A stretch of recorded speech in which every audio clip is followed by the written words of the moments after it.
दोस्तों, इजराइल फिलिस्तीन के बीच जंग 8 दिन से जारी है, तो यही जंग अब इजराइल फिलिस्तीन के बीच महदूद नहीं रह गई।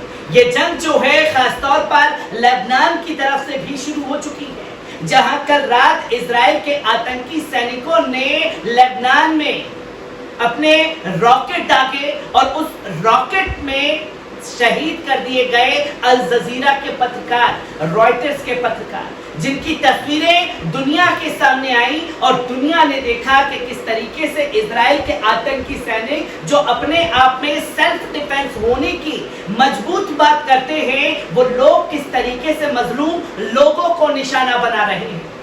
जो तस्वीर कल रात सामने आई, पहले उस वीडियो पर नजर डाली। Ali Hashim for us on the ground there in Al. आपने देखा कि किस तरीके से यह हमला जो है कल रात लेबनान बॉर्डर पर किया गया, जो कि चर्चा का केंद्र बना कि कैसे लेबनान के ऊपर यह हमला हुआ। और कल ही मैंने आप लोगों को बताया था कि ये जंग जो है अब वो महायुद्ध में तब्दील हो चुकी है, क्योंकि तीनों तरफ से इजराइल जो है वो घिरता हुआ दिखाई दिया, क्योंकि एक तरफ हमास से उसे जंग लड़नी पड़ रही है, तो दूसरी तरफ अब हिजबुल्लाह ने मोर्चा संभाल लिया है। किस तरीके से कल रात के रिएक्शन के बाद अभी कुछ देर पहले जबरदस्त गोलीबारी हो रही है, पहले इस वीडियो पर नजर डालिए।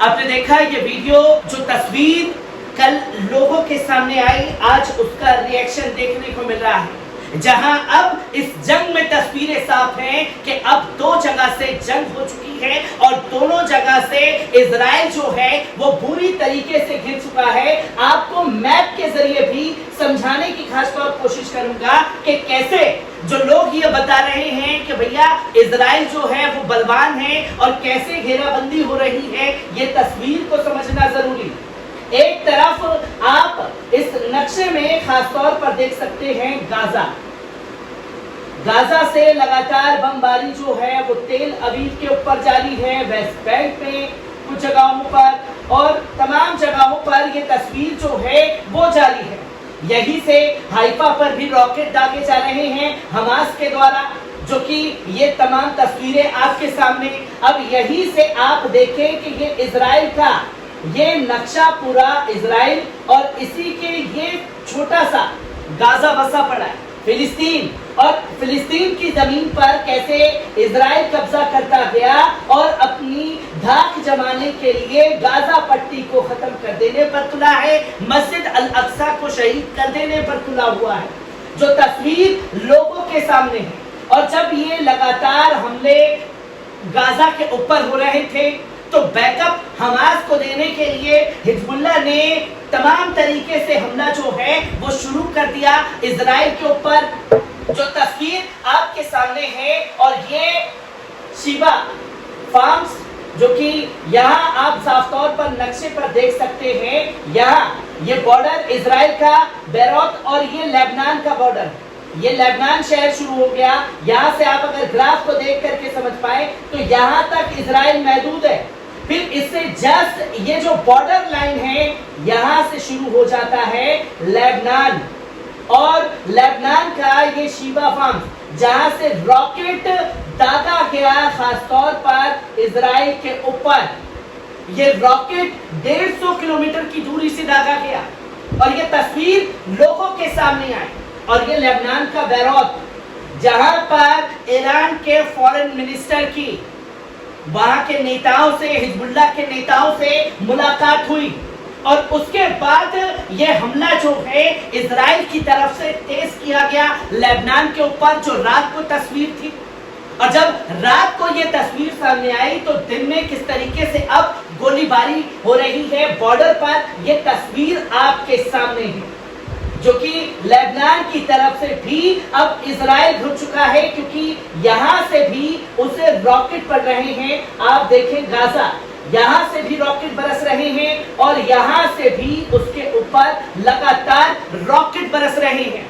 दो तरफ से घिर चुका है इजराइल। और अगर मानिए कि जिस तरीके से सीरिया में हमला किया गया, एयरपोर्ट को निशाना बनाया गया इजराइल द्वारा, ऊपर नीचे से गाजा, ऊपर से लेबनान, और अगर यहां से भी ये जंग शुरू हो गई तो सीरिया की तरफ से भी घिरेगा, तीन तरफ से घिर जाएगा इजराइल।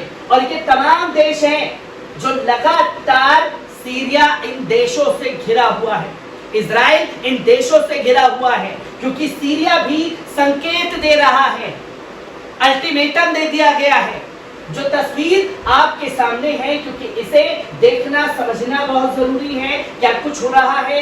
ये पहले धमाके हुए कल रात को, जिसकी आवाज हर कोई देखकर हैरान रह गया, इसलिए रात के आकाश में भड़कने वाली लपटों को नहीं देख सकते, लेकिन हम उन्हें सुन सकते हैं। पहले एक जोरदार धमाका होता है, फिर लंबी चीख, जब वे एक आकाश से मिलकर दूसरे देश में प्रवेश करते हैं। लेबनान के साथ इजराइल की उत्तरी सीमा पर घबराहट स्पष्ट सुरक्षा अलर्ट के कारण शुरू हो गया है।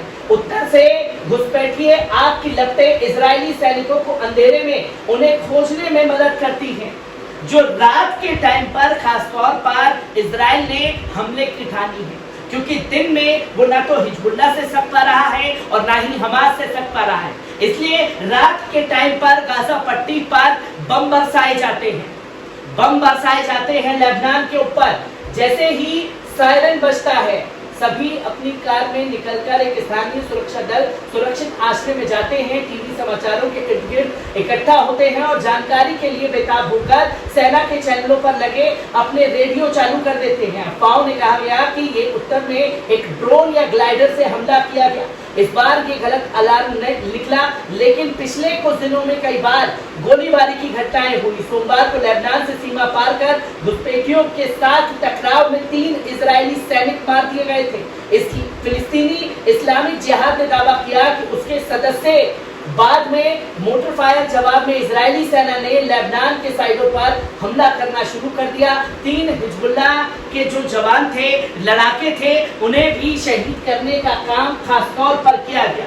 जो तस्वीरें लोगों के सामने हैं कि कैसे ऊपर से भी बम बरस रहे हैं और नीचे से गाजा से बम बरस रहे हैं। गाजा से हमास द्वारा इजराइल पर शनिवार को हमले के जवाब में 3 लाख इजरायली रिजर्व सैनिकों को जुटाया जा रहा है, जिनमें से एक बड़ा हिस्सा उत्तर सीमा को मजबूत करने के लिए भेज दिया गया। यहाँ आसपास के मिलन स्थलों पर वे ड्यूटी के लिए रिपोर्ट करने के लिए हर समय पहुंच रहे हैं। खचाखच भरे कार पार्कों से वाहन बाहर निकलते हैं, सड़कों पर खाली डिब्बों की कतार लगी रहती है। एक बस स्टॉप पर हरे कपड़े पहने सैनिकों को एक धूप से बचा रहा है और जरूरत पड़ने तक अपनी ऊर्जा बचाने के लिए जमीन पर आराम कर रहा है। जो तस्वीरें लगातार सामने आ रही हैं, वहीं जिन लोगों से आप मिलते हैं उनमें से अधिकांश लोग घर से आपको परिवार के सदस्यों के बारे में बताते हैं, जो सेवा करने के लिए तमाम तस्वीरें सामने आती हैं। जो कि पत्रकार को शहीद किया जाता है लेबनान के बॉर्डर पर।